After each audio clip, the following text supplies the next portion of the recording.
Greywick Mansion, a Victorian construction on the outskirts of a quaint English village, has long been the subject of whispered rumors and dark legends. Though abandoned for a few years, its elegant architecture and well-preserved appearance made it an appealing option for those seeking a quiet life away from the bustle of the city. Despite its reputation, a new chapter in its tale began in the summer of 2018 when the Thompson family moved in, excited about their fresh start. Here, we recount their terrifying experience, an event that is still talked about in the region. Greywick Mansion stood proudly at the edge of the village, its facade still exuding the charm of a bygone era. The house had been well maintained, with manicured gardens and large windows that invited natural light. The village folk spoke of strange occurrences, but the Thompsons dismissed these as nothing more than local folklore. For them, Greywick was the perfect home. Daniel Thompson had recently secured a position in the village, and with his wife Sarah and their children, Emily and Tom, they embraced the opportunity to escape the frantic pace of city life. Their enthusiasm was palpable as they settled into their new home, unaware of the house's sinister reputation. From their first day, however, something felt amiss. Sarah, more attuned to the house's subtle clues, felt a chilling draft even when the windows were closed. She would catch glimpses of shadows flitting across the walls and heard unexplained noises. The house seemed to have a life of its own, one that wasn't welcoming. "It's just the house settling," Daniel reassured her. "Old buildings have quirks," he added, dismissing her concerns. But Sarah's apprehension grew. Every creak of the floorboards and flicker of the lights heightened her unease. The children, on the other hand, were initially thrilled by their new surroundings. Tom, in particular, took to exploring every nook and cranny of the mansion. He found the vast, dusty rooms and hidden corners to be an adventure. Emily, with her love for tranquility, relished the quiet environment, finding solace in painting and reading. Yet, as the days turned into weeks, the family's initial excitement began to wane. The strange occurrences became more frequent. At night, the house seemed to come alive with unsettling noises. Heavy footsteps echoed through the halls, and whispers seemed to seep through the walls. Doors slammed shut with a force that suggested a hidden hand at work. One particularly restless night, Emily awoke to a disturbing sound. A thud echoed from downstairs, followed by a chilling silence. Gathering her courage, she ventured into the hallway and saw something that froze her blood. At the foot of the stairs stood a tall, shadowy figure.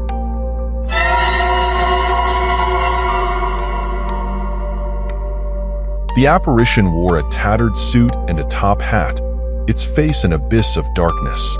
The figure's mouth twisted into a grotesque, malevolent smile, but what terrified her most was his face.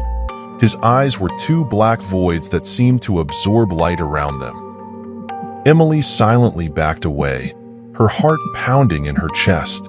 She ran back to her room, slamming the door shut and hiding under the blankets, unable to comprehend what she had just seen.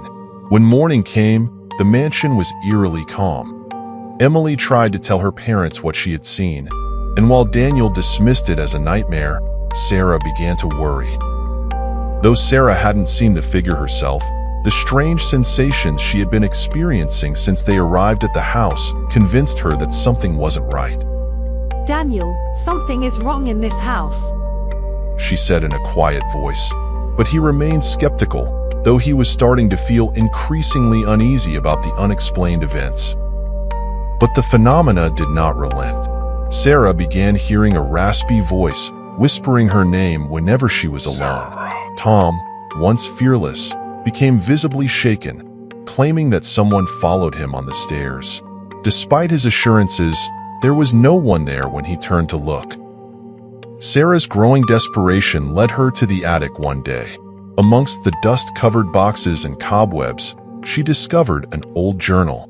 Its pages were yellowed with age, and the ink had faded, but the words within were legible. The journal belonged to Edward Hawthorne, the mansion's former owner. The entries, dating back to 1872, chronicled Edward's descent into madness.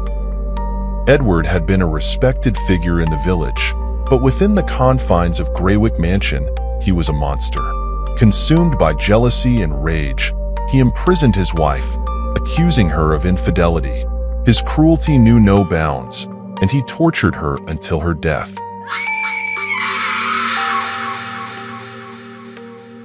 The final entry revealed his vow to remain in the house forever, bound by his hatred and the desire to punish anyone who dared to occupy his home. The revelation was a heavy blow to Sarah. She realized that the malevolent presence in the house was Edward's spirit, seeking to perpetuate his torment. She tried to persuade Daniel to leave, but he remained stubbornly skeptical. We can't just up and leave. He argued. We have no place to go, and selling the house isn't an option. The mansion's horrors escalated. A violent crash shattered the stillness. Windows flew open, and a guttural, mocking laugh echoed through the halls. Daniel and Sarah jumped out of bed, rushing to the children's rooms.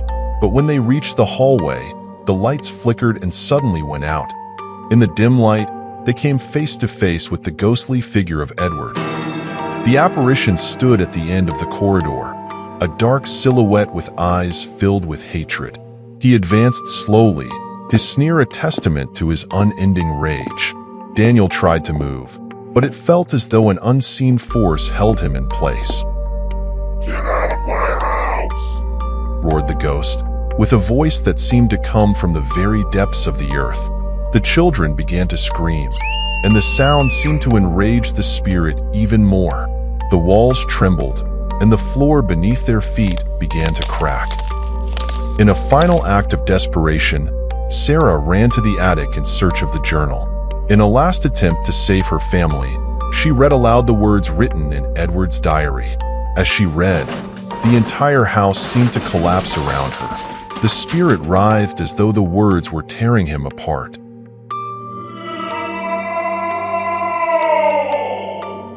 He screamed, his voice reverberating through the walls. The ghost's roar of anguish filled the mansion as Sarah continued to read. The walls shook violently, and the floors buckled. Edward's dark form was distorted by the intensity of his torment. With each word, his presence seemed to diminish, not because of the weight of his crimes, but because it forced him to face the truth he had always avoided, that he would never be free as long as his hatred consumed him. Edward's figure stopped dead in its tracks. For a moment, all was silent. Suddenly, a deafening scream filled the air, and the ghost began to fade. His dark eyes locked on Sarah with a mix of hatred and resignation. Finally, when the echo of his scream faded, the house was plunged into a sepulchral silence. At dawn, the Thompson family fled Greywick Mansion, their faces etched with fear and relief. They vanished from the village, leaving behind a house that would once again stand empty. To this day, the mansion still stands, surrounded by stories warning anyone who dares to come near. It's said that on the darkest nights, the echoes of Edward's footsteps can still be heard, wandering the halls, waiting for the next family to cross the threshold, only to discover that in Greywick, the dead never rest.